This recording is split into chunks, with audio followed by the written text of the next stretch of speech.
How do you travel within the city when you're in a foreign country? You might think it's a trivial question, but it's actually not. After you have done your flight and hotels, food and transport are two big items that can impact your vacation budget. Last episode, we talked about food, how important is food, and I gave you some nice tips about that. And today we're going to talk about transport, especially in Paris. What are the transport options and what are the best options? And I will try and give you some tips which would make a difference in your vacation if you're going to Paris. So stay with me.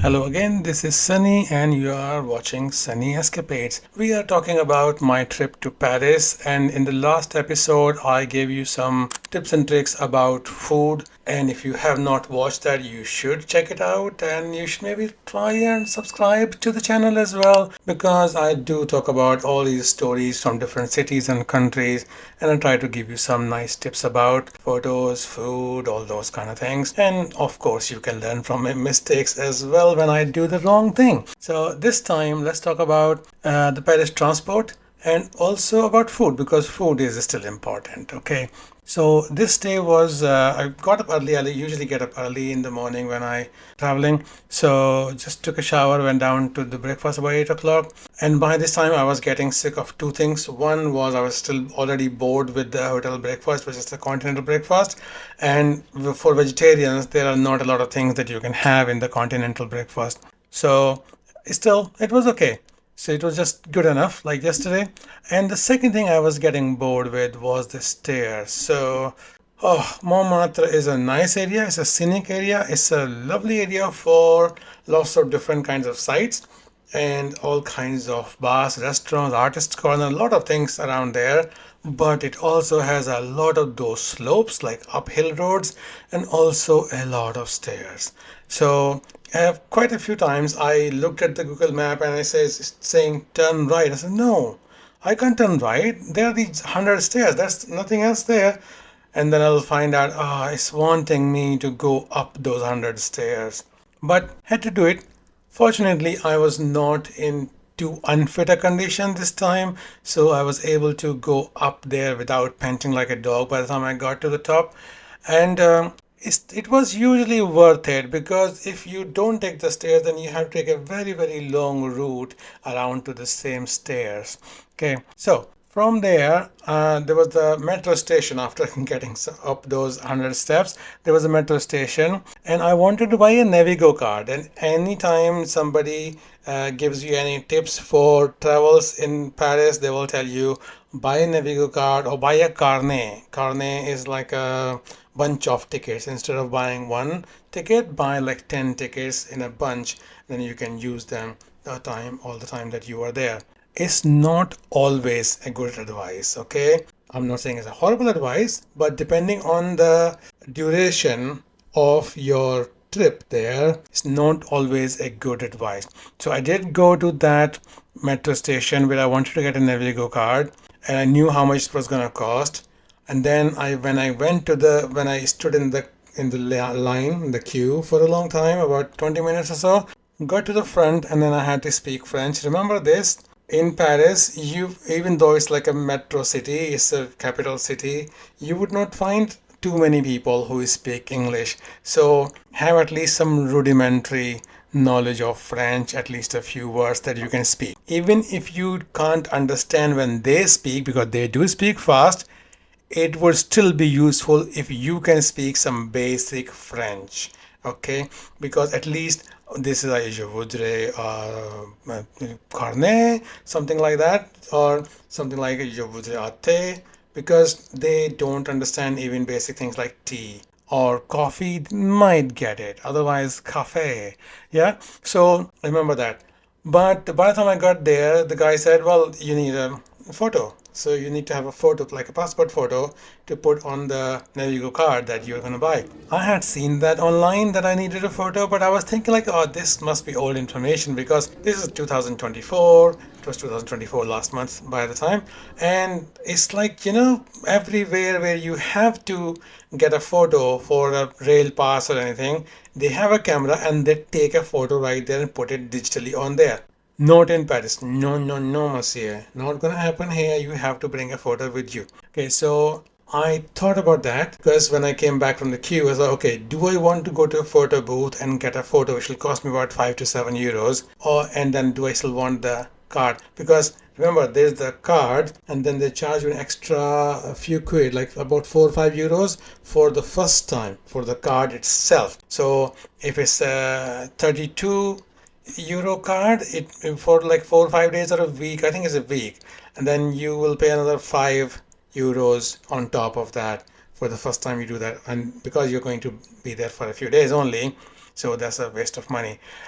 So I did my calculations and I realized that I'm gonna take the tram, RER, or the metro only about twice a day, maybe once in the morning, once in the evening, and I was there only for 5 days. So actually, it did not make sense for me to buy the Navigo card. I already spent one day there already the previous day, so even less sense for me because you might know this already, but Paris is a very walkable city. Not because it's mostly flat, other than the Montmartre area, which has those 1,000 stairs, but it's also very scenic.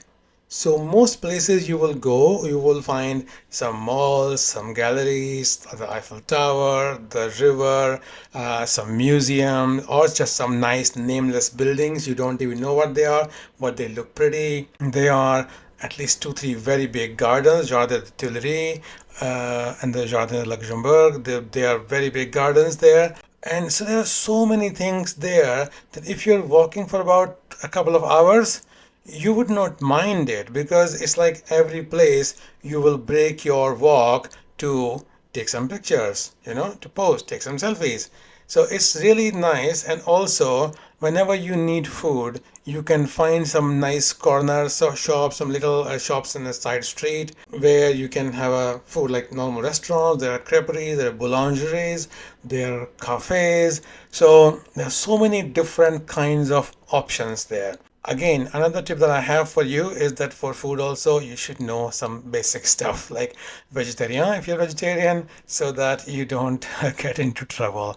Okay, so I did not finally get the Navigo card, but I did take like one metro and went to Notre Dame. And Notre Dame, I have been there before the fire in 2018. There was a big fire, which was like a big tragedy because it is such a beautiful building. But they are rebuilding it. So right now you can see a lot of scaffolding around that. And I feel like that is a not a huge tragedy, but it is kind of a tragedy for my generation that in this time, wherever we go, we find scaffolding on all the big buildings. In Malta, this was a famous thing that in Malta you will find a crane next to every single building that you go to, every single famous building, but even smaller buildings.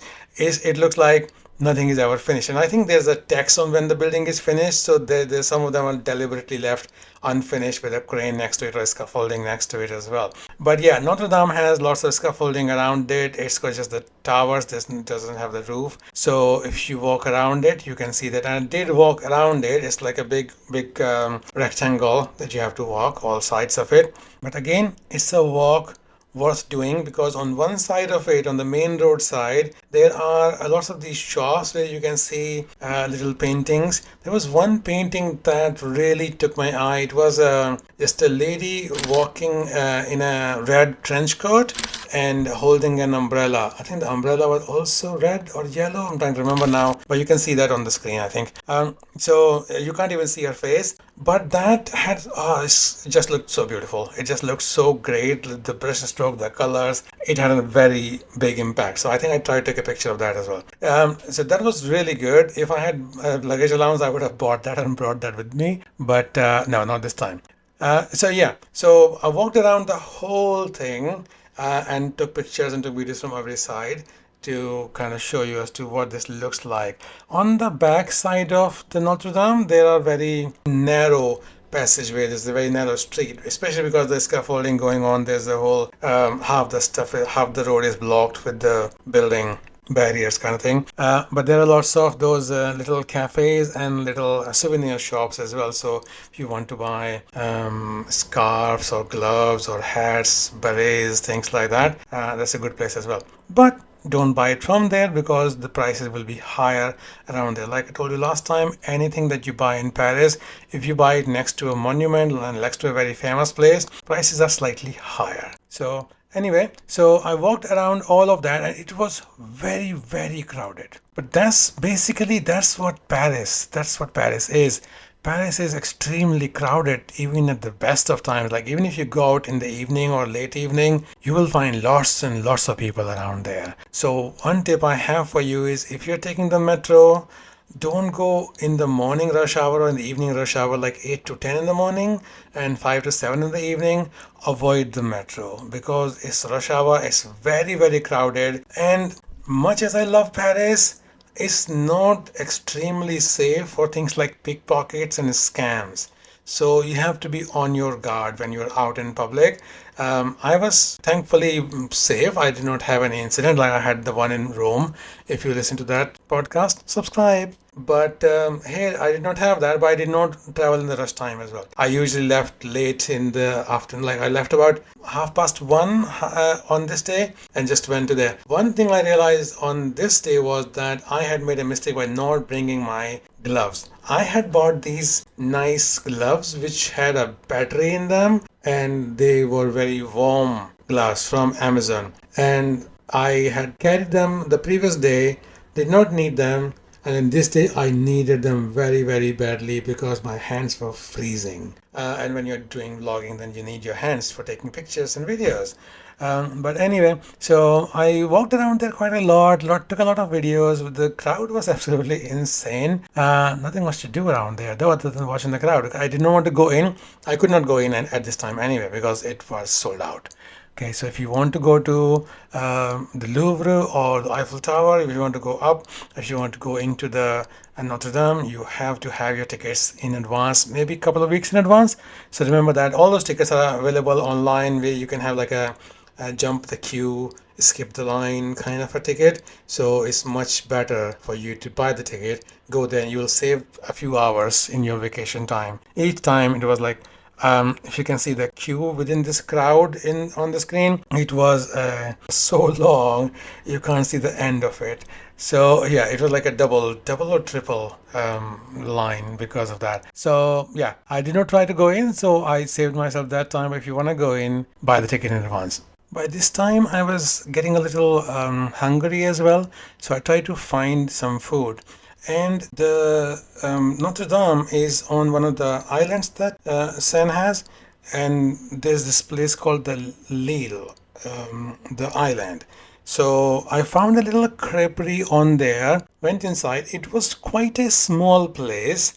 Like tables were very, very small and very crowded together. I'll give you an example. So I got a table, and the table I got was in the middle row out of the 3 rows, and the people who were on the right hand side of me, the whole row, they could not get out without me getting off my chair.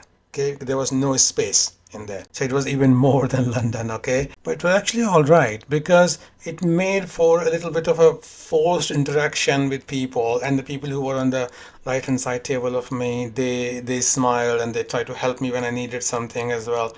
So it was a good atmosphere. Let me say the place was full of atmosphere. The only problem was the French. So you had to know French to order or anything unless you can point to it on the menu. And this person, the waiter who came to get my order, I could order, but then I wanted to get a latte. They did not do latte, so he explained to me. And I kind of got the gist of it that we do espresso and like simple coffee, nothing more. So okay, so can I have tea? And this is a typical example. Even when French people are not trying to be difficult, they're just having a very hard time trying to understand you. So when I said tea, he did not understand. When I said té, he got it. Oh yeah, sure. So it was like he was very cooperative. But later on, he kind of warmed up to me a little bit later. So yeah, I had a crepe there and tea, and it was not very expensive. It was like 10 euro 80 cents for the whole thing, and I added a couple of euros for a tip there, and that was still very cheap for a lunch. But then, yeah, it was just crepe, nothing fancy.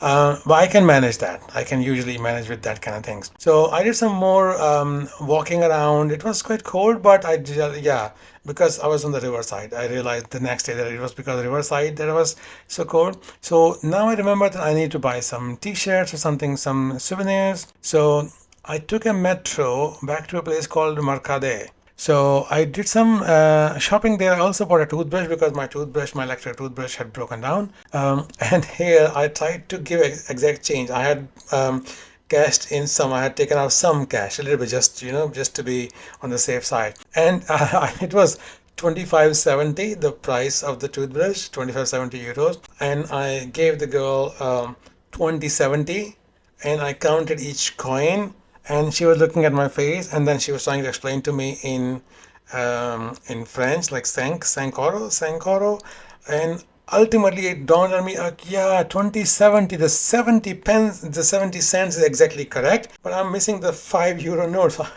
I remember, and then I gave it to her, like, so stupid. So yeah, I feel very proud when I can give exact change in a foreign currency during my vacation. This was not one of those proud moments, I'm sorry to say, but yeah, that did not work out. So from there, I went to another shop, and bought a patty type thing.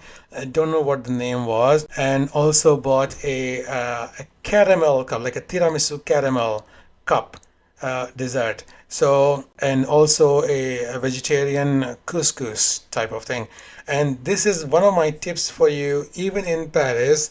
If you can go to a supermarket, like if you're one of those people who likes to dress up and go to a fancy restaurant every night, be my guest. Feel free, go enjoy yourself, because Paris has really great restaurants, cafes, and it's really enjoyable. But if you want to save money, you can easily buy stuff from supermarkets, because the quality of the food, even from the supermarkets, is really nice. The only thing was, when I came back to the hotel, I found that there was no spoon in any of those packets. I had to go downstairs to get a spoon from the hotel restaurant, but that was the only thing. The food itself was really nice.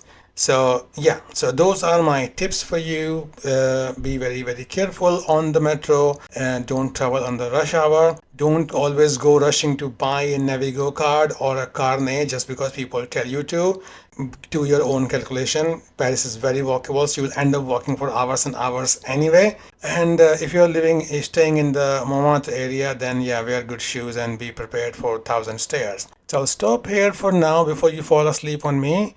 But the next episode is going to be a great one, because next one was 31st of December, and on that day I went to the Champs-Élysées, the Arc de Triomphe, for the grand celebration of the New Year's Eve in Paris. Oh, that was something.